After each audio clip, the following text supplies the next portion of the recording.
With me now in Jerusalem is Josh Hasten, who is the spokesperson for the Gush Etzion settlement bloc. But we'll begin this dialogue here in studio with Yariv Oppenheimer, now the project director of the two-state coalition.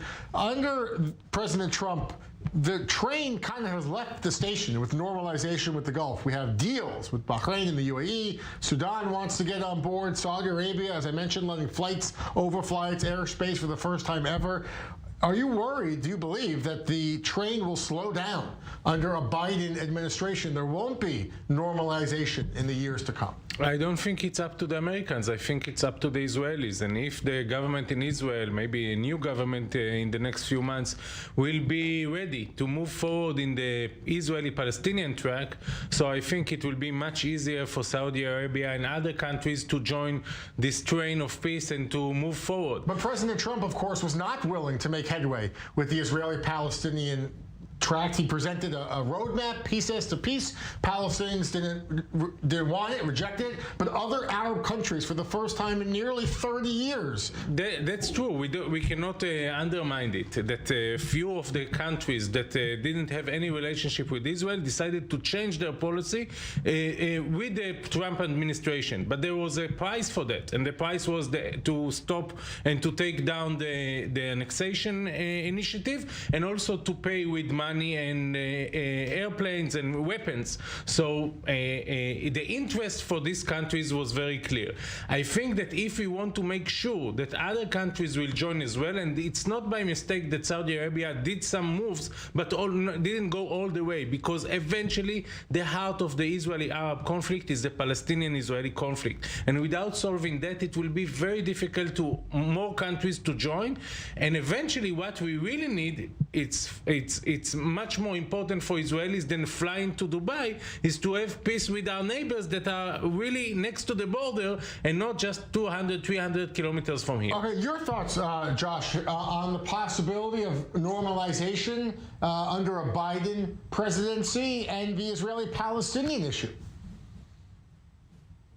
Yeah, first I just have to say that I think that the normalization until now has proven that the centerpiece of peace in the Middle East is not the story between Israel and the Arabs living under Palestinian Authority. I think that's been proven. So it's hard to say. I can't predict what Biden will or won't do, but I think it would be a terrible mistake if he decided to reverse a process of normalization. I mean, this is a historic agreement between Israel, UAE, Bahrain, Sudan, and more countries lined up any day, any month now, any week now. So I think it would be a terrible mistake if the Biden administration would put the brakes on peace in the Middle East between Jews and Arabs. I want to ask, Josh, your thoughts about the issue of annexation of settlements. This appears to be the nail in the coffin, that maybe for the next decade at least, Israel's not going to go ahead and extend sovereignty into any settlement bloc. Your thoughts on that? Well, yeah, even with the normalization and the reports that Israel would not apply sovereignty as a price for normalization, we just saw several weeks ago here in Israel the approval of 5,000 plus units of homes in Judea and Samaria. So maybe on paper, while there won't be any type of what you call annexation, what I would refer to as sovereignty agreement, Israel's continuing to build in our historic heartland in Judea and Samaria. And that goes, you didn't hear any type of remonstration, any type of threats from the UAE or any of the other countries saying that they were going to stop the normalization even after these 5,000 plus units were approved. So I think we're moving full steam ahead with building and growing and thriving within all of our communities in Judea and Samaria. I don't think anything is going to change. And even if Biden doesn't have the same... Josh, I'm sorry for interrupting your answer, but I want to ask about that. I mean, yes, there is now approved plans for thousands of new homes in Judea and Samaria, but Biden is about to take office. He may pressure the municipalities to stop that. He may pressure Netanyahu. He did. Obama did. And, of course, as we all know, Netanyahu agreed for a 10-month settlement freeze, a total building freeze. Maybe President Biden would exert the same kind of pressure to stop it. He might put that pressure, and I think this is a really good opportunity for us as a country after 73 years to do what is in our best interests. And of course, my opinion is to continue to build in Judea and Samaria, regardless if it's President Trump, regardless if it's President Biden, and that remains to be seen. But obviously right now, it looks like we're headed for a Biden presidency. Trump people would argue that we're just getting started here, and it's not over. But that being said, this is a lesson. We are grateful for all of our friends, whether it's the U.S., the U.K., any country around the world, and we're so grateful for everything President Trump has done for us over the last 4 years. But that being said, this is a wake-up call for Israel that we have to do what's in our best interests, and if it's our decision to build, and we believe building in Judea and Samaria is the correct path to go, that we should continue to do so regardless of any international or outside pressures. Yariv, I want to ask about the issue of extending sovereignty into settlement blocks. I mean, as Josh mentioned, whether or not anything is official, the official application of sovereignty, thousands of new plans for homes were approved in recent weeks. I mean, the construction is going on as we speak. Even if it's not official annexation, some say it's de facto annexation. They're still building and expanding these blocks as families move in. There needs to be new schools and roads and infrastructure. What do you think Biden should do about it?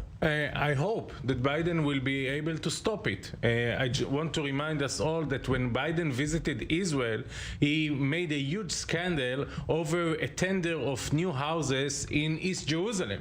So this issue of settlements is very sensitive for Democrats, for Biden himself, for all people that really support and believe in this two-state solution.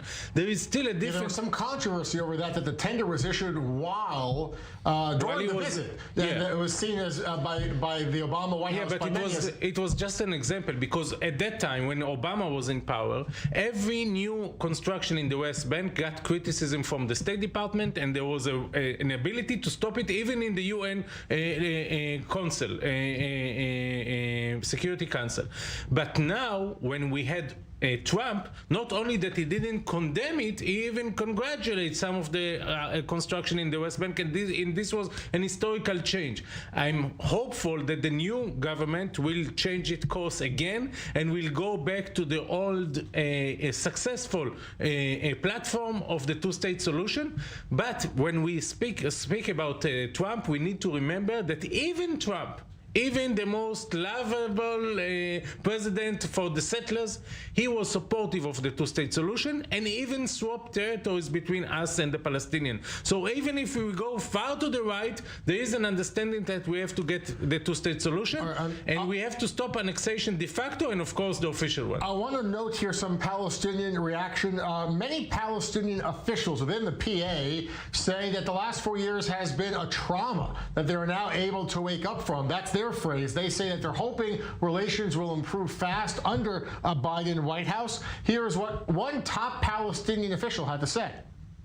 Yes, it certainly is a sigh of relief, because it's an end of a very dangerous and toxic era that has tainted not just the U.S., but actually the whole world. And when it comes to Palestine, it has seriously targeted Palestinian rights, destroyed the chances of peace, and has created had such a corrosive impact on everything in the region. But what we need to do is not just do damage control, stop the damage, remove the so-called Trump plan, the deal of the century, off the table, undo all these steps that can be done, particularly since there are steps that are executive decisions that can be undone.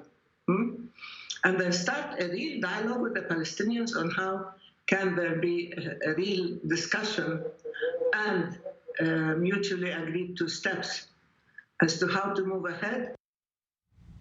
Josh, I want to ask about Trump's roadmap to peace. Clearly a Democratic administration, a Democratic president's not going to listen to this full plan. Do you think there are parts of it that even a Democrat could like Joe Biden? Yeah, no, I definitely think that they're parts of the Trump plan that he could like. But the main issue here, just listening to that clip right there, is the Palestinian Authority. I mean, they're the ones who are hindering any type of peace and normalization. Just several weeks, I reported on a conference which took place between Jews and Arabs who live under the Palestinian Authority, a business conference about normalization. So there are people on the ground who do want to move forward in terms of making real peace, but definitely not the Palestinian Authority, which is extremely corrupt and doesn't have the interests of their residents in mind. And that's really, if you talk about what's an obstacle to peace, the Palestinian Authority, which continues to indoctrinate hate of Israel, hate of Jews, from the children learning in school books and the official media, official outlets, pay-to-slay program still exists. So the onus is really on the PA. The last several years actually have been very good in terms of these normalizations, ground-up initiatives between Jews, what you would call settlers, I call Jewish patriots or residents of Judea and Samaria, and Arabs living on the ground. We are seeing extreme progress in that regard, and I think it had to do, a lot of that had to do with the Trump plan. So does Biden want to continue on that path, or does he want to go back to the failed path of two-state solution for the past 25 years that's just brought gloom and doom to the Arabs living under the Palestinian Authority? Why would he want to go back to that? According to reports, Abbas is going to publicly insist, according to reports, that the embassy go back to Tel Aviv. Is that a waste of time? Why use the opportunity with the new White House to press the embassy move when Biden has said he wished it didn't happen, but it did, and now it's done? Yeah, I think it was a stupid thing to do if this will be the case with Abbas. I think that the Palestinians, on the one hand, are very proud that they stood against the American government and they were able to survive and not to have the deal of the century become a reality. On the other hand, now they have to climb down from the tree and to open up for Israel and for the international community and America. They cannot always take the position of being insulted and to disconnect and to boycott everyone. And the embassy eventually moved to Jerusalem. I thought that the embassy should move to Jerusalem after we will have an agreement with the Palestinians. Yeah. But once it was done, eventually it came to West Jerusalem, and I don't think that this should be an excuse to stop and to boycott and to do all these things. All right, we'll have to leave the discussion here. Josh Hasten in Jerusalem, Yariv Oppenheimer here in our Tel Aviv studio. Thank you both so much for being with us.